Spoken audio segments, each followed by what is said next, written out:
Hello everyone, today I am going to be doing a deck tech for one of the decks I own in person. A while ago I made online deck tech for the Anikthea Hand of Arrows Commander, and I want to show you the one I just decided to make in person.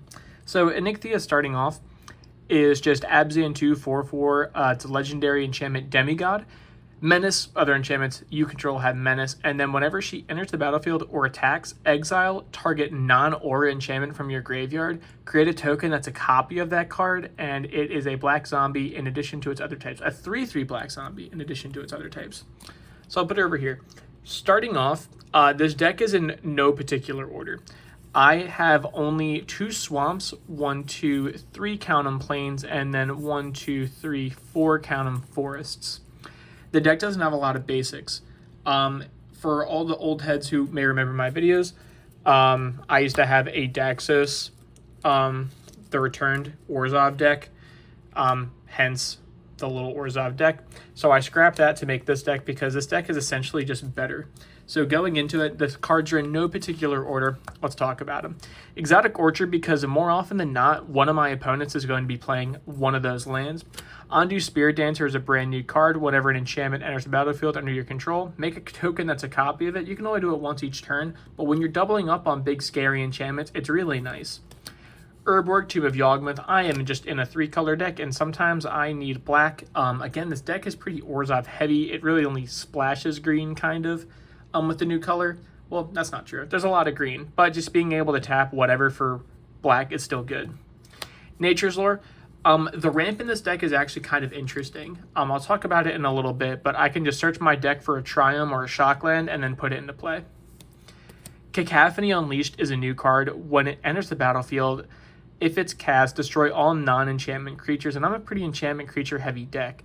7 mana, but then when it enters the battlefield, or whenever another enchantment enters the battlefield, it becomes a 6/6 god with Menace and Death Touch, which is still pretty scary to deal with, especially since it doesn't matter if it goes to the grave.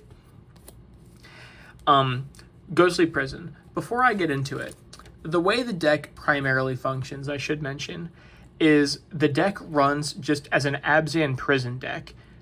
And if one of the enchantments goes away, I simply play Anikthea to have that enchantment be back.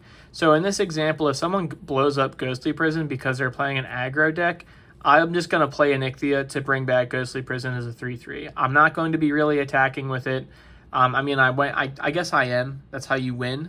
But it's still mainly just to have like the big scary effects back. So Ghostly Prison, we don't want aggro decks attacking us, just not at all.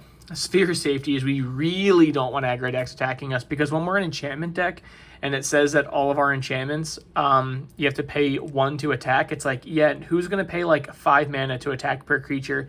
And that's like a low end. I've had this bad boy up to like 15 to attack for 1 creature. You're just not getting through. Sanctum Weaver, it's a great mana dork. It's basically Serra Sanctum, but you can do it for any color, and it also counts itself. So at the very worst, it's tapping for 1 of any color, but it can also get really big really quick. Setessan Champion, whenever another enchantment enters the battlefield, put a counter on them, cool, but also draw a card. We have a lot of guys that just straight up draw cards whenever you do stuff with enchantment. Whether you cast them or something enters the battlefield, it's how we are able to consistently funnel our deck over and over again. Isolated Chapel, it's just a good duel. I like check lands. Overgrown Tomb, it's just a good duel. You can tutor it up, and that's it. You can tap for 1 of each. So Abundant Growth is an interesting one. So here's kind of the way I have ramp in this deck, is I have Nature's Lore, and you'll see 3 visits in a little bit, right? But there's no Kodama's Reach, there's no Farseek, there's no Cultivate, there's no none of that, because it makes sense more to play Abundant Growth type effects. Although this doesn't exactly ramp, it's the enchant land effects that are a big deal. So Abundant Growth always is going to cantrip off itself, and then it's going to make one of our lands tap for any color, right? Where we have a lot of other cards in this deck that just kind of, they basically just make it so you tap to add 1 extra color. So if we go, for example, Setessan Champion, right? So early game, you play Abundant Growth, you now just have a filtered land, which is nice, and then you draw a card that replaces itself. Late game or early game, like you could do Cultivate and still essentially achieve the same effect if it like taps for an extra mana like a Utopia Sprawl. But this replaces itself. And then late game, when you have cards like Setessan Champion and any of the other enchantresses, when you're going to cast it or when it enters, it's going to draw you 2 cards. So it's fine early game, but late game is really when it shines, because it's like when it's like turn 8, you really don't want to see it cultivate. But when you see this, it's like, well, it's going to redraw me anyway, so it's not even that big of a deal. Smothering Tithe, it's mean. It's Smothering Tithe. People hate it, and I love it. It is what it is. Enchantress's Presence, whenever you cast an enchantment spell, draw a card. We're an enchantment deck. Doomwake Giant is a big deal because simply put, when we just have Doomwake on the field, and even if we just want to cast our commander, it's going to enter. It's going to give all of our opponent's creatures -2/-2 because she's going to bring back a thing as an enchantment creature, which is nice. You can also just kind of flood out with just like playing like small drop enchantments, because again, we're going to be doing a lot of drawing and stuff like that. So we're always going to have our hand be filled, and you can get like literally I swear to God, the last game I played this, I gave all of my opponent's creatures -6/-6 just because I just went nuts. So it's a good board wipe. And also, worst case scenario, it just gives all your opponent's creatures -1/-1, which just kills tokens. Feldar Retreat is nice because we have a good amount of land support in the deck too, although we don't have any of the hard like ramp spells. When a land enters the battlefield, make a 2/2 white cat or put a 1/1 counter on each creature you control, and it gives them vigilance. The primary way we win in this deck is basically making a lot of tokens and then beating our opponents down and kind of making their life so miserable that they can't do that much to really affect us. So it's going to make us 2/2s, and it's also going to beef up our board when we got a lot of people going on. You'll see that how it can go later on. Command Tower, because it's an untapped color of any color. Hall of Heliod's Generosity, just so we can, like, if we have a card in our graveyard that, like, we don't want to exile, let me see if I can find it as a good example. Say, like, let's see if I can find Cacophony Unleashed, right, is a good example for it. Because Cacophony Unleashed works on a cast trigger, right? So you could just be like, yeah, before I draw late game, I'm going to just put this card on top, and now I have a board wipe. Or you can do other things like that if you're just like, oh yeah, like before I draw, like I'm going to put Ghostly Prison on top of my deck. And then when you have cards like Setessan Champion that'll let you draw off it anyway, it's kind of nice to be able to get them back for very, very little value. And then again, you just draw normally anyways. Indoth Triumph, because it's a Triumph, it's usually what you want to tutor with 3 Visits or Nature's Lore or whatever, just because you can fetch it because it's a forest and it's tapped. You can cycle it if you get it later on anyways. Serra Sanctum's great because it taps for a white for each enchantment we control, and it's a land, and we have a lot of enchantments as an enchantment deck, so it usually taps for a lot of white.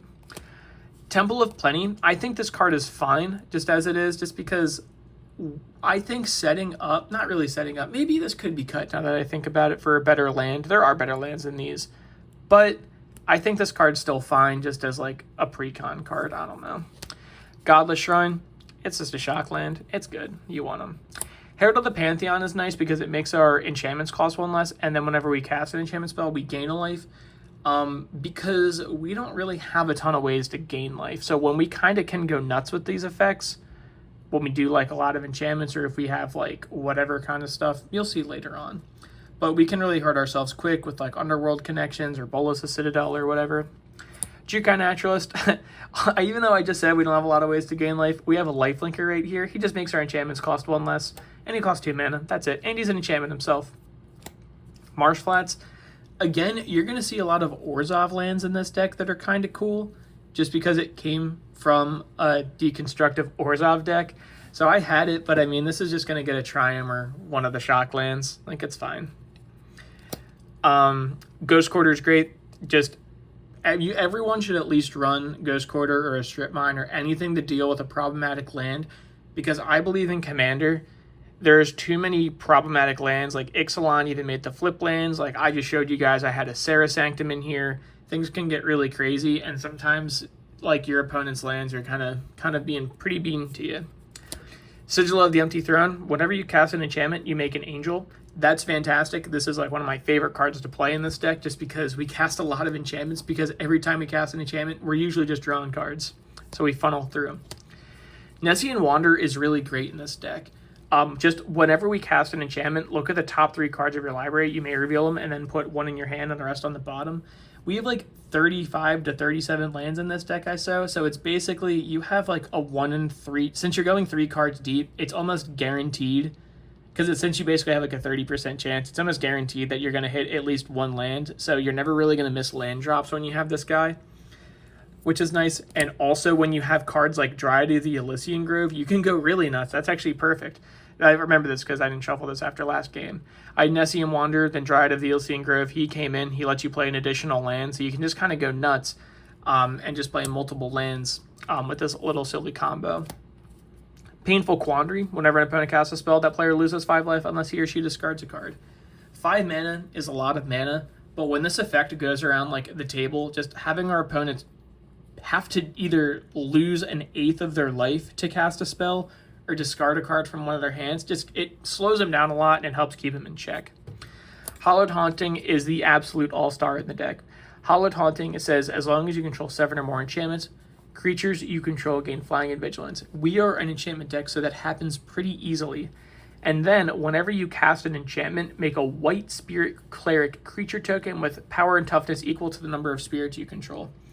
Here's the cool thing about this card. One, it kind of enables itself just because like it is an enchantment itself, so you really need 6 other enchantments.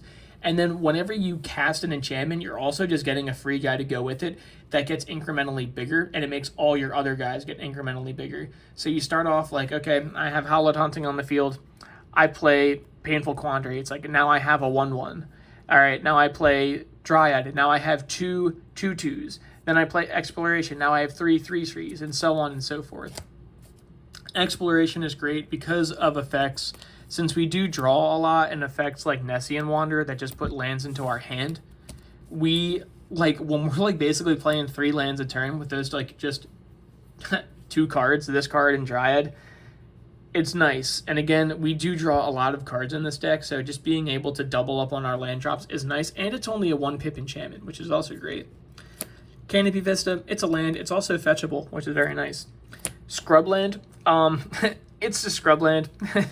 I have one, that's it. This is my only like OG duel, but it's in this deck. So here it is, it's scrubland. It's like usually what I get when I crack a fetch land, or this is like usually the tutorable card. Fetid Heath, again, just another one of those old Orzhov cards I have. I think it's nice to be able to filter, just if you need like white, white, black, black, because it still is a pretty heavy Orzhov deck. Calyx, I think, is really cool because we can plus them to essentially just find an enchantment we like from the top 4, or we can just make one of our, things an O-ring, basically. We can just get rid of an enchantment, or we can get rid of a creature, and just being like, oh yeah, like Exploration is now an O-ring. Like, that's cool. If like you want to get rid of this, fine, but if not, no big deal. And then we can return all enchantment cards from our graveyard to the battlefield. It's kind of a non-bow with Anikthea, but I don't really think it's that big of a deal, just because like we're not really using it for the big minus effect. We're just kind of using it for like these 2 effects. Going on, Overgrown Farmland. It's just a good duel. It's most likely going to come untapped because it's like if you have 2 or fewer lands, so it's pretty much good at all times. Wild Growth is kind of the ideal land, which I was talking about a little bit earlier. So it's like we're going to play like a forest turn 1 or a shock land turn 1. Tap that shock land, put Wild Growth on it, so then turn 3 we just have 3 mana, the very like worst. This is basically these kind of effects. I think I have 3 artifacts in this deck, and it's just because we have so many draw spells with like enchantments, where if we cast this early game it's good ramp, and if we cast it late game we're just going to draw off of it anyway. So that's pretty much the logic with those. Arasa is great because when you're in a pot of 4 and you have 3 opponents, and your opponents most likely are casting instants and sorceries, you just get a free 1/2 with reach anyways. So you can kind of go nuts. And the funny thing about Arasta is even if someone uses a kill spell to kill him, you still get a 1/2 with reach. So it's not even like a too big loss. Revenge of the Ravens is a pet card that I love because whenever a creature attacks you or a planeswalker you control, they lose 1 life and you gain 1 life.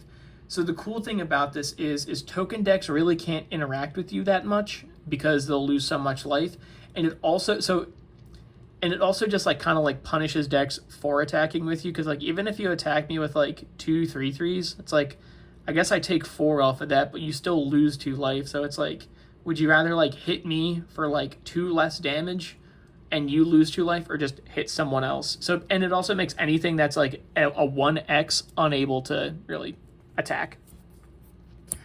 Karmic Justice is great because whenever someone gets rid of one of my things, I can get rid of one of their things.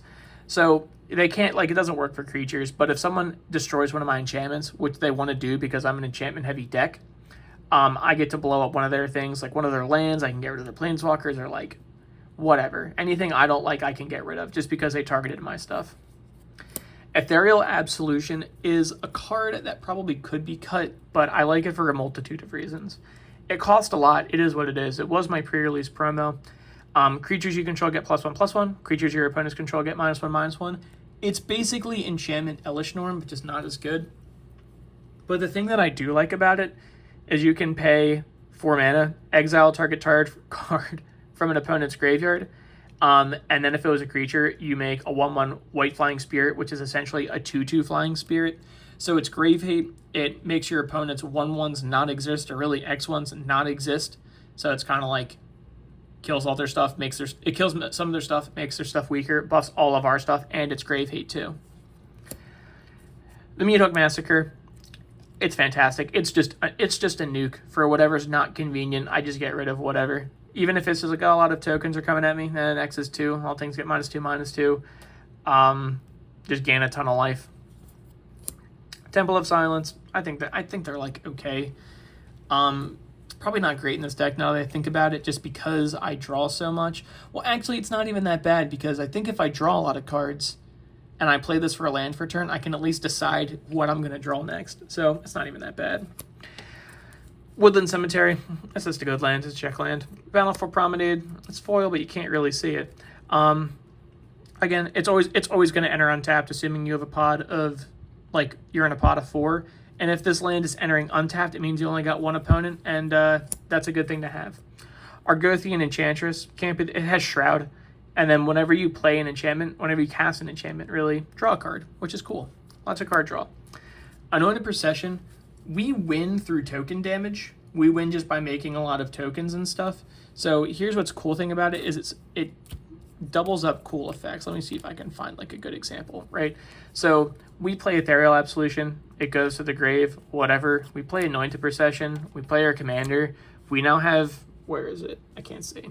2 Ethereal Absolutions. Our creatures are, now these guys, the 2 guys are now 5/5 zombies that give all of my guys +2/+2, and all of my opponent's creatures -2/-2. So that really is Elish Norn at the end of the day. But it doubles up all of our tokens. It doubles up the Anikthea stuff. It doubles up the Erasta. It doubles up everything, which is nice. Utopia Spell's great. When you enchant a forest, we're a green deck. We have forests. We have a lot of shocks. We have the whatever. When Enchanted Forest is tapped for mana, it adds that 1 mana that we chose to the mana pool. It's just ramp. It's basically just abundant growth. Not abundant growth, wild growth. It's just good. It's just good ramp. Bitter Blossom, we just make tokens. We lose 1 life, but we also make a 1/1 flyer that can block flying and all that. But more importantly than blocking flying, our opponents can't block it unless they have flying. And since we're a token deck, that's going to make these tokens bigger and make more of them. It's good. Destiny Spinner, we're an enchantment deck. We don't want our stuff being countered, so we run Destiny Spinner. And then we can also make like a big like 8/8 land later on if we want. Virtue of Persistence is a brand new card. I've only used it once in this deck, and I didn't really get to use it. I used it to kill someone, or a kill spell rather. It's just -3/-3 is really good, and then you gain 2 life, so that's also really good. And then later on, I can't speak. At the beginning of your upkeep, put target creature card from a graveyard onto the battlefield under your control. So it's a kill spell early on, and then when you need them, like when you have a lot of mana later, you just cast it, and now you essentially have Debtor's Knell on your turn. It's nice. Grasp of Fate, this you can't really see with these sleeves, but this is foil. It's just O-Ring for each opponent. I think it's a fantastic card. Composer of Spring is one of the new cards in this deck. When enchantment enters the battlefield under your control, you may put a land card from your hand onto the battlefield. If you control 6 or more enchantments instead, you may put a land or a creature card from among them onto the battlefield, tapped. So we have a decent amount of creatures. They're all like enchantresses, but we have a lot of card draw, which is kind of nice because when we have things like Dryad of the Elysian Grove and Exploration and like Nessian Wanderer, and like we're gonna get like, and just the card draw where we're gonna get a lot of lands anyways, it lets us just start whipping them into play, which I think is fantastic. And we don't have a ton of creatures, but I mean we get the enchantresses in. Satyr Enchanter, he's an enchantress. Whenever you cast an enchantment, draw a card. Sounds good to me. Or shards, because we hate everyone. Whenever a creature enters the battlefield under your control, you may destroy target artifact or enchantment. We are a token deck at the end of the day, so we do have a good amount of creatures entering the battlefield under our control. So for every creature we have, we just blow up our opponent's Soul Ring or artifact or whatever they have that we don't like. This is my Soul Ring. I don't think it's unfair for me to say that you can tap this for snow mana. I think that's fine. Nah, not really. It was just a little custom card I won and a little Instagram thing, but it's very nice. It's my Soul Ring. One of the 3 enchantments in the deck. Sorry, three artifacts in the deck. Damn. Fertile Ground, great. Just ramp. Again, it's just ramp. Whenever enchanted land's tapped, it adds an additional 1 of any color. It is a little bit of a nombo because Anikthea cannot return those, but it's still fine. Late game they draw cards, early game they ramp. Oubliette, I think more decks should run Oubliette just because a lot of colors can't interact with it. Just straight up, like if you have a mono red deck, like a Krenko Goblin deck, and you put Krenko in the Oubliette, they're not like, mono red really can't get rid of Oubliette other than like Chaos Warp or something else of that nature. And then like they just can't interact with it. Mace Enchantress, whenever you cast enchantment, draw a card. Great. Blind Obedience, we can extort it if we want, but probably not. It just makes our artifacts and creatures our opponent's control enter the battlefield tapped. It's just to really be inconvenient. That's kind of the goal, is to make our opponents be inconvenienced. And plus, when their guys are tapped, it means we can swing in with our guys and not have to worry about it. Mythos of Nethroi is really good, just because, especially in an Abzan deck, I can just pop a creature, or I can get a non-land permanent. I think it's fine. I also like the art a lot, so that's why I picked it. Parallel Lives, we're a token deck. We just are, and we need to double up tokens. Same thing, really, same logic with Anointed Procession. Mirari's Wake, buff our creature tokens, make them bigger, and it makes our lands tap even more, which is really nice, because we can also make this, again, a copy with Anikthea if it goes to our graveyard, so we can make our lands tap for 3 and make our guys +2/+2, which is all pretty cool. But it's nice because late game, when we're like drawing multiple cards and casting multiple things, it kind of doubles up our mana, which is something we want to see. Anguished Unmaking is just a really good kill spell. Exile target non-land permanent, you lose 3 life, no big deal, you just get rid of something you don't like. Sunpetal Grove is just a good check land, and I'm noticing now that something happened to the corner. It kind of bums me out. It's fine. Take care of your cards, guys. Greater Oromancy, other enchantments you control have Shroud. Enchanted creatures you control have Shroud. We're an enchantment deck, so all of our enchantments now have Shroud. And it's nice because it's like you have to get rid of this first before you can really get rid of anything else, which is cool. And then if we have stuff like Karmic Justice, where it's like, yeah, if you do want to get rid of this, I'll just get rid of something you have. Reliquary Tower, awkward that it's a single color or colorless in a 3-color deck, but having no max hand size is really important because we do draw a lot. Arcane Signet, one of the only 3 artifacts in the deck. It's just good turn 2, because we're not really doing too much on turn 2. I mean, we can, but it's like, we can either play like a creature or we can just play like a rock, and I think a rock's probably like a little bit better. Intangible Virtue, we, again, creature token deck. Creature tokens you control get +1/+1. You reanimate it with Anikthea. It's nice. Assassin's Trophy, get rid of something we really don't like. They can have a basic land. That's really not that big of a deal, because like if someone's like attacking me with like a big scary infect guy, or like someone that's like their commander that's going to kill me with commander damage, like I'll kill them and they can have a land. It's fine. Bolas' Citadel, the last artifact in the deck, it's just too good to not have, I think. Like it's just so good to not, like it's just so good. Like, you just start playing your deck for free. When you play your deck, it draws you more things. And you just, like, build up a board almost immediately. Black Market Connections. At the beginning of your pre-combat main phase, choose one. I usually like doing the first 2. Almost never the 3. Because making a treasure and drawing an extra card every turn for losing 3 life is really good. It's like you get, like, you're just ramping and you're drawing, which is fantastic. For 3 life, I am to do it all the time. I don't really make a 3/2, just because losing 6 life is a lot for all that. But sometimes if you need blockers, you need blockers. Iolana Blossoms is fantastic. Whenever it or another enchantment enters the battlefield under your control, draw a card. So again, like, we have a lot of these effects. I think we have like 9 of them. So when you have like a tenth of the deck that's just dedicated to drawing cards when you play enchantments in your enchantment deck, you kind of can go nuts easy. Order of Silence is cool. Artifacts and enchantments cost your opponents 2 more because I hate my opponents and I want them to not have fun. And then if they do manage to cast an aura or enchantment that we really don't like, we just get rid of it. And then we'll bring it back with Anikthea. So then we never really lost it. This is a Temple Garden. It's just in Japanese or maybe Chinese. That's Japanese for sure. It's just a Temple Garden. Underground Stadium. It's foil, but you can't really see. Again, just makes our opponents have our... We just get a free land. Not a free land, but you know what I mean, an untapped land. Path of Exile, we just get rid of something we don't like. It's fine, 1 mana removal, just to get rid of a creature. Like, they can have a land, it's no big deal. Swords to Plowshares, yeah, it's just 1 mana, you know, no big deal. They gain some life. This oh my god, dude. Sithis. Harvest Hand. 2 mana, whenever you cast an enchantment spell, gain a life, draw a card. Really fun with Bolas of Citadel, but it's fine. It's good. Lots of card draw from that. Vault of Champions is going to enter untapped all the time.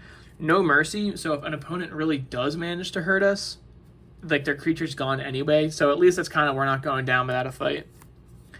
Extinguish All Hope. Destroy all non-enchantment creatures. So a lot of the enchantments we make, or tokens we make, are not enchantments. But Anikthea does make enchantment creatures, which is kind of cool.